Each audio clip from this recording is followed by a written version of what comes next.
Okay, thank you all for coming. I wish I had something very profound to say this afternoon. I don't. The main function for me today, and I'd be happy to answer anybody's questions, is to thank the people of the state of Vermont for their tremendous vote of confidence in me. Going into the election yesterday, we thought we had a real chance to win. We did not expect to come out of it with a 17 or 18-point lead. We did not expect to win every county in the state except Bennington County, and town after town. So it was a tremendous victory. As I was out on the campaign trail and campaigning all over the state, and very often being out on the street corners of our major cities and towns and waving to people, over and over again, if I heard it once, I heard it 100 times. People would yell out the window, "Bernie, you go down there and you give them hell." And that is exactly what I intend to do. Today, I am as proud as I possibly can be, not only of the tremendous grassroots effort that we put together, that we were able to win towns like Brattleboro 2-1, is because we had people knocking on doors all over the state. We had people in the unions out on the streets all over the state, farmers out, women's groups out. A tremendous effort on the part of what I think was perhaps the best grassroots effort that anybody in the state has ever seen. What I told the people of the state throughout the campaign is I intend to go down to Washington to be the best congressman that I can be from the state of Vermont, and that is what I will try to do. Clearly, it is going to be hard down there. I think the message that we're bringing to Congress is not a message that they are going to be overjoyed to hear, but it's a message that they have got to hear, and that is that they are out of touch with the needs of ordinary Americans, that there is no excuse to have a situation in which 2/3 of the people now no longer vote, where 98% of incumbents got reelected. I gather yesterday that in the midst of this great anti-incumbents surge, something like 97 or 98% of the incumbents were reelected. And that's not what democracy is about. It takes us back to campaign finance reform. It takes us back to breaking the hold that wealthy people and large corporations have over the political process. We are going to continue the fight for national health care. It need not cost us any more than we're spending on the chaotic system that we now have.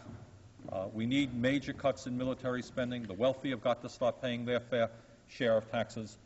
It's the same themes that I've been talking about for many, many months. So let me just conclude by expressing my deepest thanks and gratitude to the people of our state for their tremendous vote of confidence.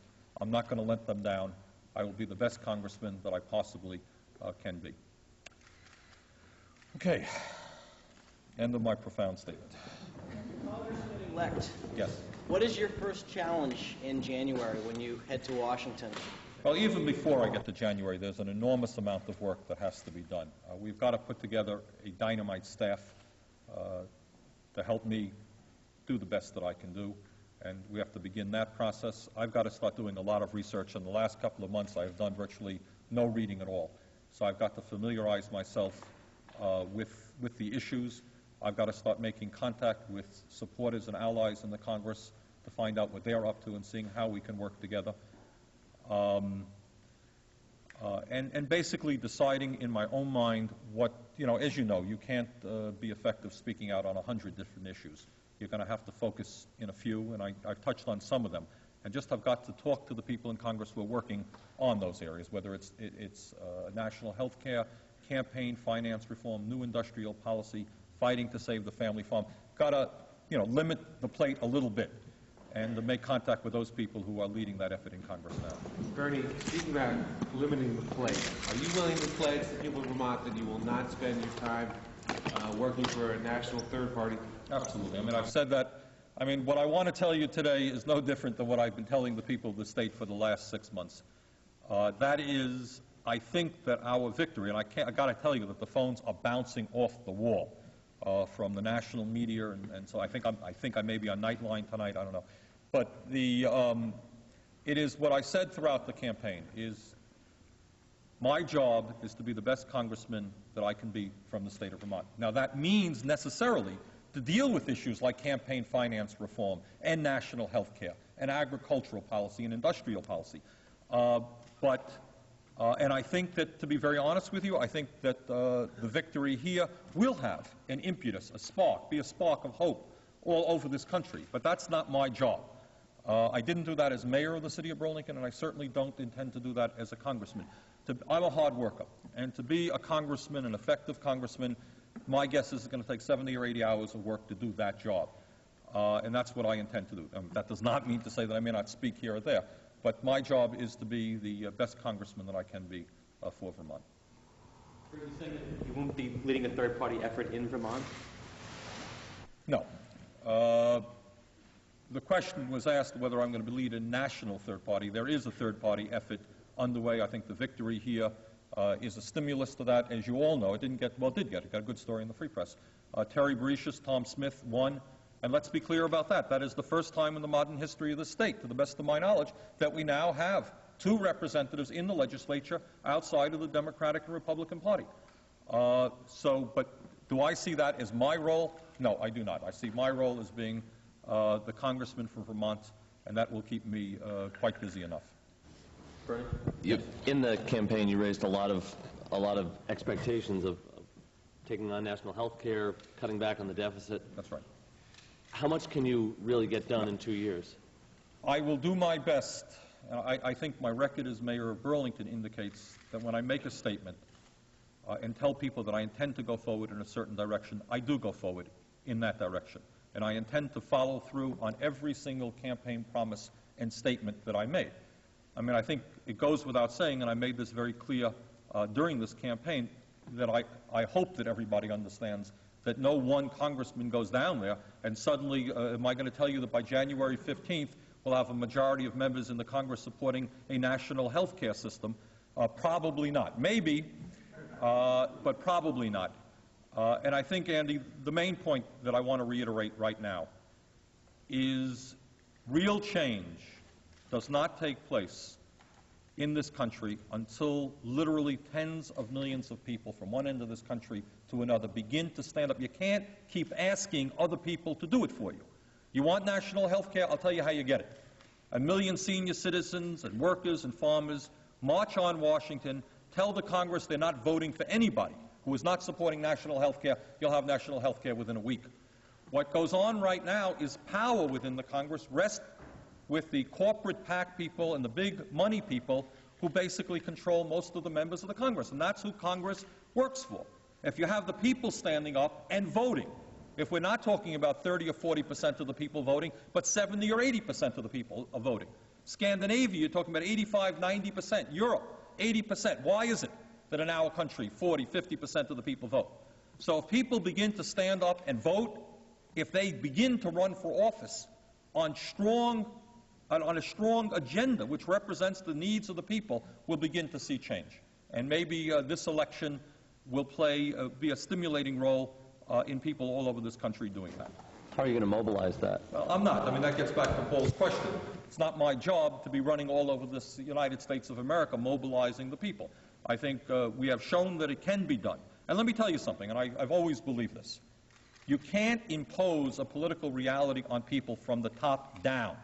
You know, I could presumably meet tomorrow with 6 people and say, boy, we need a national third party, and that will be great, and we'll get our 2 lines in the New York Times. That's not the way it happens. What happens is when the people in Oregon and Louisiana and California and Maine begin in their own towns, starting running for mayor, running for governor, getting involved in non-electoral politics. I think one of the things that I look forward to, and I can't tell you that I've formulated all of my thoughts on this, but you're going to see me as a congressman functioning different than I think any congressman has ever functioned in our state's history. And I don't simply want to be a representative of the people, of the family farmers, of the working people in the unions, of the senior citizen groups. I will vote the right way, but I've got to do more, and that is create a process by which people themselves feel empowered. In fact, I want them to force me to vote the right way by the tens of thousands. That's what I want people to do. I don't want to stand up there in Washington just voting the right way. If that's all that I do, that's not good enough. I want this victory to be have a stimulating impact on getting people to stand up and fight. Already yesterday, I think many of you will recall my saying that I think you will know who wins that election by 7 o'clock in the evening before the first vote is tallied. That if the turnout is large, we're going to win. If the turnout is small, we're going to lose. I was told this morning that we had yesterday the largest voter turnout in any off-presidential election in 20 years, okay? That means that working people and poor people, some of our friends, Jim Schumacher was telling me today, that our people down in Rutland County were going through trailer parks, knocking on doors, and they got to the door, the people had already come on out and voted, okay? And that's what has to happen. And I hope and expect that my election yesterday will make people more active in the political process. If they're against me, that's okay too. Because the major problem that we have right now is there is just so little serious political debate. That's the major problem that we have. And if my election results in good ideological debate, serious discussion of the issues, that's probably the most important thing that I'll have accomplished. Can I ask you to look back at the campaign? I know you don't like to do this, but clearly Peter Ransom had to question your values, your integrity, your patriotism. A, what role did that play in the turnout and the vote? And B, what was the turning point in the campaign in your opinion? Well, you're right. Well, I don't want to dwell on that. I mean, that's a better question asked to Congressman Smith. I think that it is probably fair to say that those ads on the part of the congressman were run out of a sense of desperation. And that's important to understand. He felt already that he was behind and he had to do something. So it should not be thought that, we won because of those ads. I think it appears to me to be very clear that those ads backfired. They only added to our margin of victory. And let me say another word while I'm on that subject. And I think it was a point made in a Burlington Free Press editorial, an editorial board, by the way, that supported Peter Smith. Needless to say, I mean, for personal reasons, obviously, I'm delighted that those ads did not work. That goes without saying. But I think more importantly for the state, and I say this as sincerely as I can, if those ads had worked, then what would have happened is that 2 years from now, you would have seen the type of campaign that was run this year in North Carolina, in Texas, this vicious character assassination that is common in many parts of the state. And I want to thank the editorial boards of those papers that supported me. The Rutland Herald was very, very strong in an editorial statement. The Valley News, if my memory is correct, indicated that they were endorsing me. Precisely. They were up in the air about it. They came over. And most importantly, what the people of this state has said is, wait a second, that is not Vermont. And probably of all of the things that have happened in the last week or two, the fact that the people of Vermont said, we don't want to see that, what that will mean is that 2 years from now, anybody who tries to put those types of ads on the television is going to think 2 and 3 and 4 times. They're not going to do it. And that means that you're going to have campaigns where there's serious discussion of the issues. And that's what a campaign is supposed to be about. But I think if Peter had gotten away with that, it would have laid the groundwork for some significantly lowering of the quality of election campaigns in our own state. So that's, to me, something that I'm just proud of that did not happen for our state. Not only for me personally, but for our state. That it doesn't get pulled off in Vermont, but it does everywhere else in the country? Well, I think the answer is I don't know, Debbie, but I think for at least a couple of reasons. We are a small state. And I think that if you start off with somebody in a California or a Texas who is not known by the whole state, people don't know who that person is, well, you can come up with quotes, you can misquote people from something they said 20 years ago, or make a big deal that somebody didn't shake hands with somebody else, or somebody was allegedly seen taking cocaine 31 years ago, and you can blow that out of proportion because people don't know the individuals. I think what we can say is we are a small state. And while I know, and yesterday's victory has not changed my view, not everybody in the state agrees with me on everything. That I know. I think that most people in the state do not doubt my love of country, my patriotism, my dedication to democracy. And I think people say, we know this guy. We may not agree with him all the time. But when you have a situation where a candidate is not well known, then you can almost say anything, and maybe you can plant that seed of doubt. And maybe second of all, I don't know, maybe there's another quality in our state that goes way, way back to a sense of independence, a sense of down-to-earthness, and a sense of maybe just a sense of decent common sense, which says, wait a second, talk to me about the issues. Tell me what you stand for. Don't start running down your opponent. Called the lying dishonest. Can you ever forgive Peter for that? You know, I don't want to dwell on this terribly long. I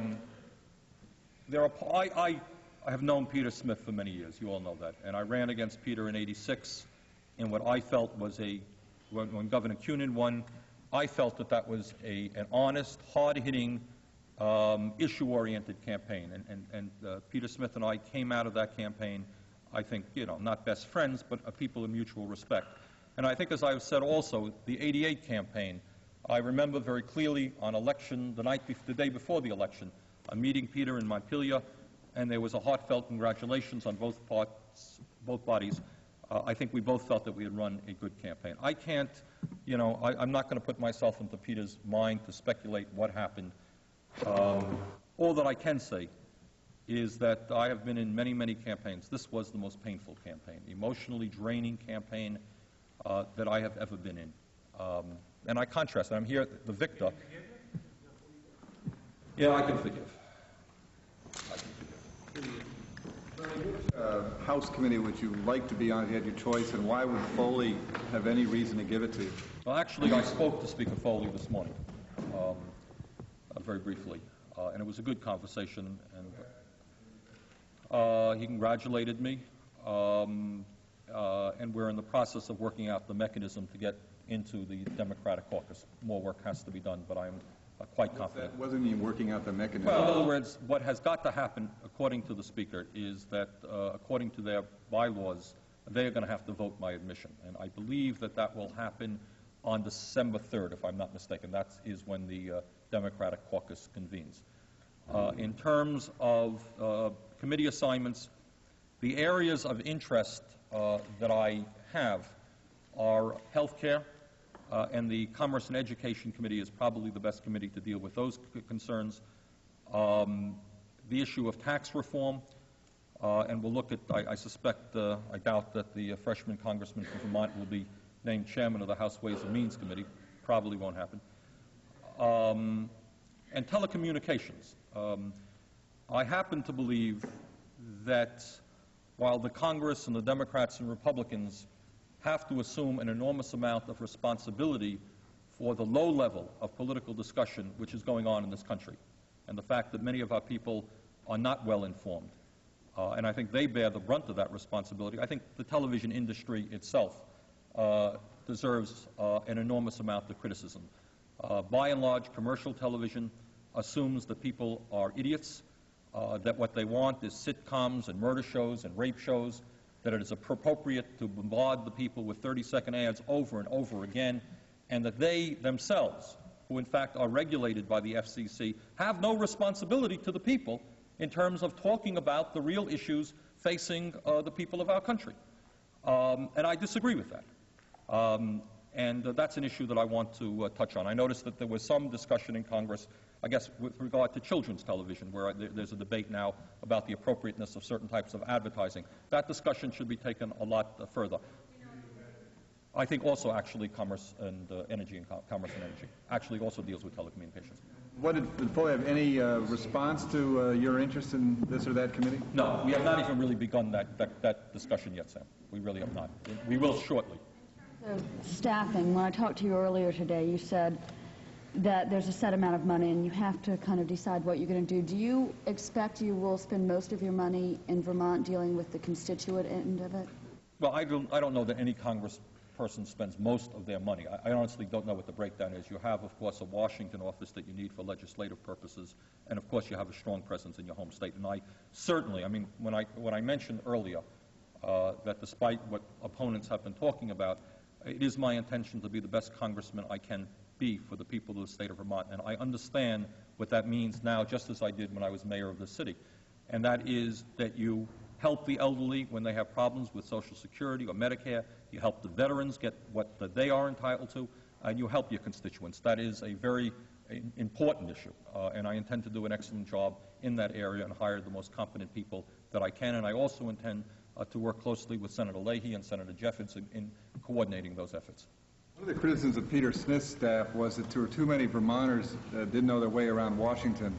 Are you going to be looking to hire people that you know from Vermont to work with you in Washington, or are you going to look for people who know Washington better than you do? We'll be hiring many Vermonters and people that I know. I mean, those are people that I'm comfortable with. I mean, and in truth, my politics is so different than many other people that there's not a whole lot of quote-unquote expertise that I can pick up from people who know what I want to do. So, I mean, in the same sense that even if we had chosen to, which we had not, what national organization could I have gone to tell me how to run this campaign? Who knew more about it? The National Republican Party or Democratic Party couldn't help me. We had to do it our own way. We did all of our own media. We wrote our own advertising. We wrote it right here in Burlington. So I will be relying heavily on Vermonters, of course, which does not mean to say that I will not be. There are a lot of good people around this country who are not in Vermont whose help we may need also. But while I'm on that point, Sam, there is one point that I want to make that I'm very excited about.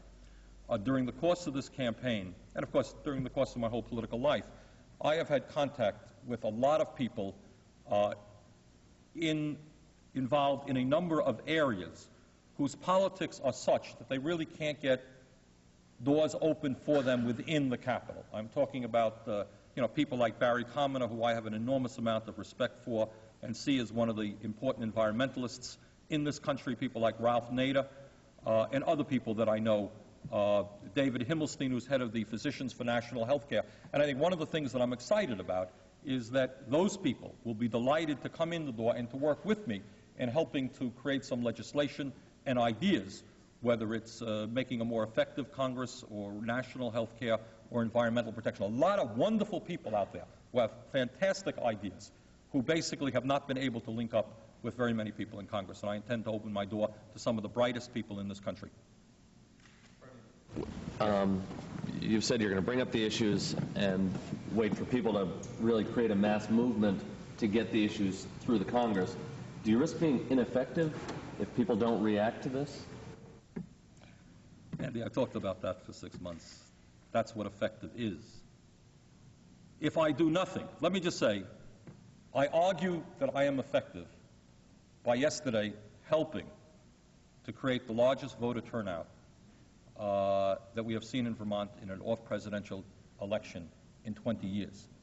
And if I and people like me can have some impact on working people and poor people who have given up on the political process, if as a result of the work that I do in Congress we increase voter turnout by 10 or 15%, so that working people begin to stand up and say, we're not taking this anymore, that is the most effective thing that anybody could do, to bring people into the process, to stand up and fight for their rights. I mean, the whole theme of my campaign is that if being effective means going into a back door and getting a little piece of legislation, which I'm not demeaning, I will be fighting for that type of legislation.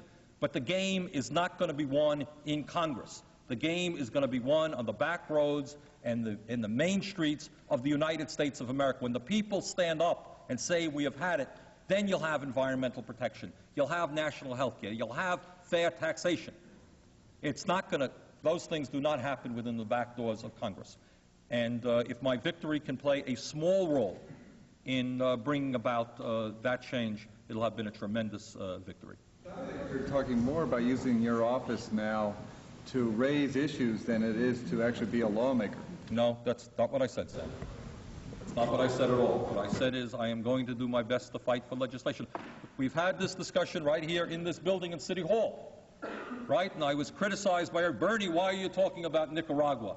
Bernie, why are you talking about defense spending? What does that have to do with the city of Burlington? It had everything to do with the city of Burlington, and I'm very proud that Mayor Clavel and the progressives on our board continue that effort. Does that mean to say that we ignored the streets of Burlington, our police department, our fire department? I will be there. I'll be in those rooms fighting for the best legislation. That is the balance that you've got to, the tightrope that you've got to walk. On one hand, you have to deal with the problems tomorrow, getting the best legislation you can. And I know that there are people who say, oh, Bernie's going to vote no on everything. Nothing is good enough for Bernie. Not true. Not true. But on the other hand, unless you begin to talk about the basic issues and get people involved, what I tell you, what I believe, is there will not be the kinds of changes that we need in this country. So, Sam, it's that balance. But please do not hear me to say that I am not going to be involved in those fights. Just the other day, we spoke before the pediatric group of physicians, and I was asked, will I fight for money for health care for little children? And of course I will. But simultaneously you fight for national health care for all people, okay? So don't hear me to say that I am not going to be there fighting for the best legislation that we can get tomorrow, even if it's not all that I would like. Clean Air Act is another example of that, okay? Was the Clean Air Act a particularly strong piece of legislation? In my view, it was not. Given the fact that Congress hadn't dealt with the environment for 13 years, they should be ashamed of themselves that they hadn't done more. But were there elements in the Clean Air Act that were important that should have been passed? There were. They made some progress towards solving acid rain, urban smog. So do you simply say it's not good enough, not going to vote for it? No, you vote for it. On the other hand, you look at the budget proposal. Was the budget proposal good enough to be voted for? No. In my view, it was a fraud, and it's important to stand up and say that. So, you know, you'll support that legislation that makes sense, even if it doesn't go far enough. You said that, Vermont was going to lead the rest of the nation in a political movement. What's your sense of where the rest of the nation is at? I mean, do you think the 10 years of Reaganomics has actually changed the mood and that people really are ready now in a way that they weren't before? Debbie, I honestly believe that we are far ahead of the rest of the country. But I think if you look at some of the discussion that's taking place in Congress and some of the members of Congress, I mean, I turn on the TV every now and then at 2 or 3 o'clock in the morning and I watch C-SPAN, and there's some guys who don't sound all that different from Bernie Sanders. I think what's going on is that the people really are disgusted. For example, the defeat of that first budget proposal, the $60 billion cutback in Medicare, that was defeated because the people told the rank-and-file members of Congress, hey, don't do this to us. And now you're seeing some people, especially in the progressive wing of the Democratic Party, beginning to speak out more forcefully than they did. They understand now that maybe the people are catching on to read my lips, no new taxes, and understanding that all that was a code word for tax breaks for the rich. That, in fact, you can talk about taxes if the wealthiest people start paying their fair share, and that does not mean tax increases for the middle class and the poor. So to answer your question, yes, I do. They're not as far along as we are, but yes, I do see movement out there. But I have to also tell you, it is astounding to me that when they do these polls, you see, and they say to the people, how do you feel about Congress? Overwhelmingly, people are upset.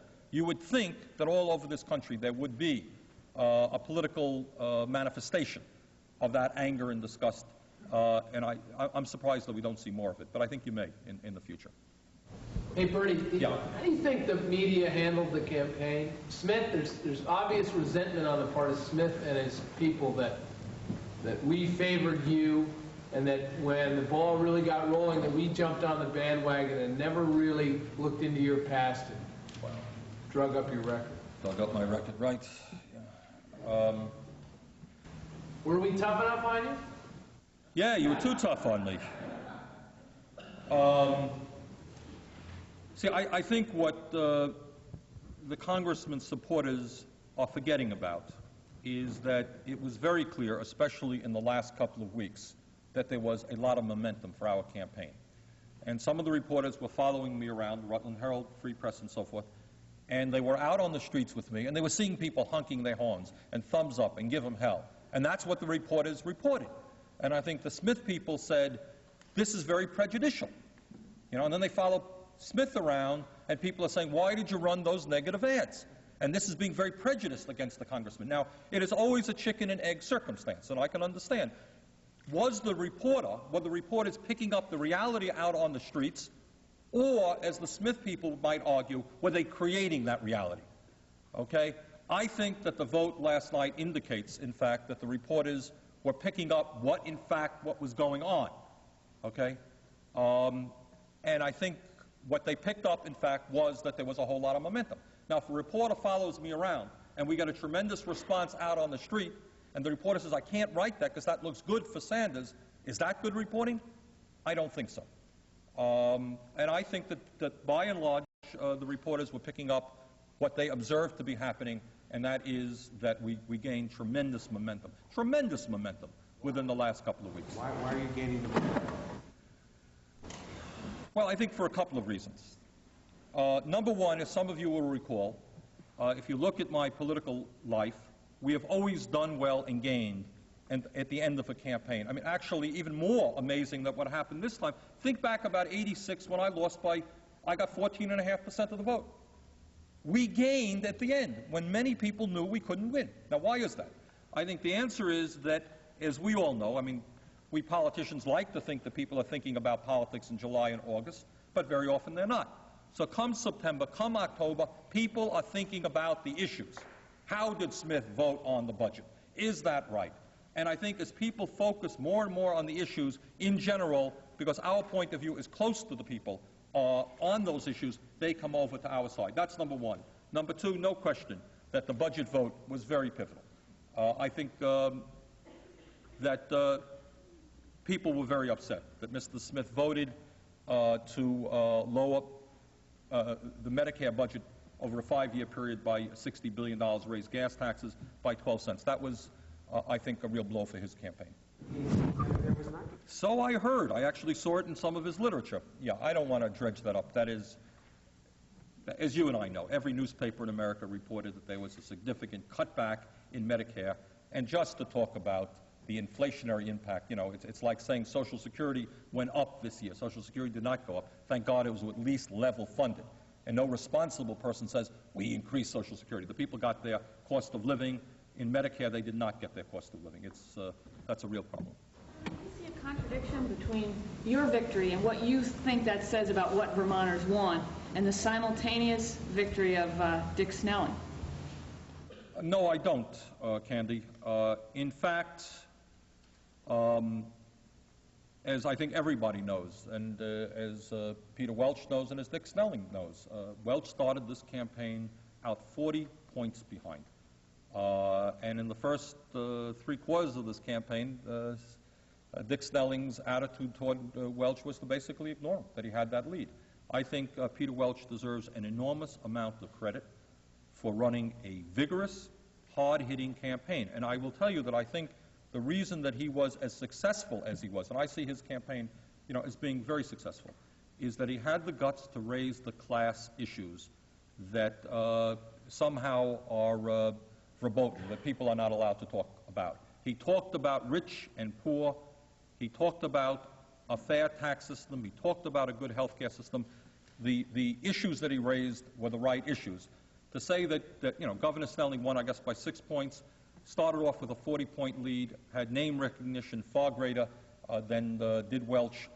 So, no, I see Welch's campaign basically as a very, very successful effort, and he and his staff have a whole lot to be proud of. And I think he did as well as he did because he raised those issues. Okay. Bernie, what kind of a timetable are you on right now? I mean, what are some of the goals that you've set for yourself at this point to get a staff together and to start making some headway with the people in Washington? We're doing it today, Lisa. I don't have a specific, those of you who know me not to be one of the world's most organized people. Jane and I want to get away for a little while. I'm very tired, and we need just to... Yeah, we danced, right? It was the final blow. I stumbled out of the place. We'll just move as fast as we can, putting together a staff, making contact with the people in Washington.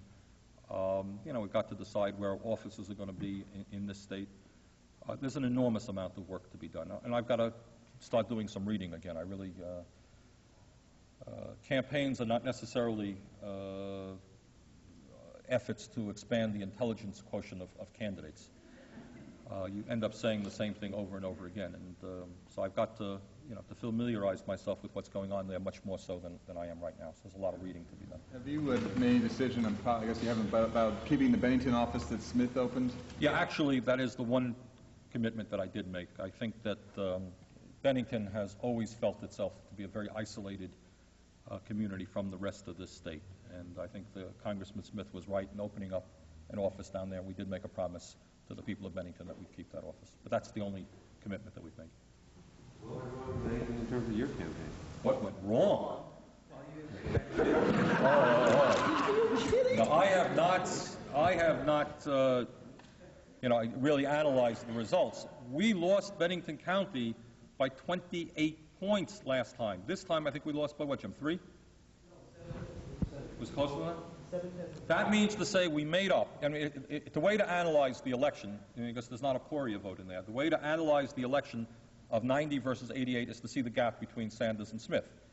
I'm not sure that there's any county where we have, in fact, made more progress than in Bennington County. We started 28 points back. So the fact that we were within a hair's breadth of winning is extraordinary. So actually, I haven't seen the results, but Bennington County may, in fact, have been our most successful county. And that is owed directly, and I have to say this, and I know candidates always come before the people and they thank their workers. Let me tell you something. We put together such an extraordinary volunteer grassroots effort, it's beyond belief. We had hundreds of people in Windham County. We won Brattleboro 2-1, as I understand it. That is extraordinary. We were able, at a weekend's notice, to give out 150,000 pieces of literature door to door. We did virtually no, maybe a few targeted mailings, but we did almost no mailing. We were able to deliver door to door, knock on doors, and Jim Schumacher and Heather McKinney and the other people who were working on that effort just did a fantastic job. So now Bennington was one of the highlights of this campaign. And let me just maybe conclude my remarks by saying, obviously it is beyond my wildest expectations to have won by the victory that we won yesterday. And it is also a very nice feeling to know how well we did in my hometown. It is nice to know that in the Old North End, where we always did well, that those people have stayed with me for 10 years. I think in some of the wards we won 75, 80% of the vote. So my thanks to those people, to people all over the state of Vermont. I simply make the promise that I've made throughout the campaign. I will be the very best congressman from Vermont that I can be, and I thank you all very much for giving me that vote of confidence. Thank you all.